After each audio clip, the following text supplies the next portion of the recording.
আসসালামু আলাইকুম। কেমন আছেন সকলে? আশা করি ভালোই আছেন। এখন চারিদিকে বৃষ্টি বাদলের সময় আসছে, আর বৃষ্টি বাদলের মধ্যে ভিজতে সকলে মোটামুটি ভালোই লাগে। কিন্তু খুশির ঠেলায় ভিজতে যাওয়া যাবে না। আশেপাশে এলাকার যে পরিমাণে বৃষ্টি বাদল শুরু হচ্ছে, এর সাথে সাথে বাড়ছে বজ্রপাত। বজ্রপাতের মধ্যে গেলে তো কি হয় আপনারা জানেন।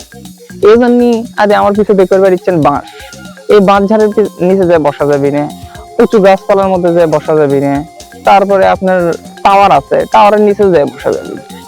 এই জন্য আমাদেরও করা লাগবে কি, একটা নিরাপত্তার স্থানে যাওয়া যাবে।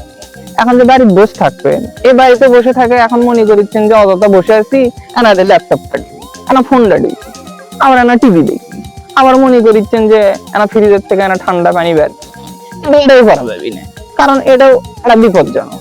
এদিকে আমার ছোট ভাই ভাদু, বৃষ্টি হলে তার তো আরেকটা আওকাজ শুরু হয়, জানলার মধ্যে কাল্লা দিয়ে বৃষ্টি দেখতে তার ভালো লাগে, কিন্তু এটাও করা যাবে না, কারণ বৃষ্টির সময় ধাতব বস্তু ধরলে সমস্যা।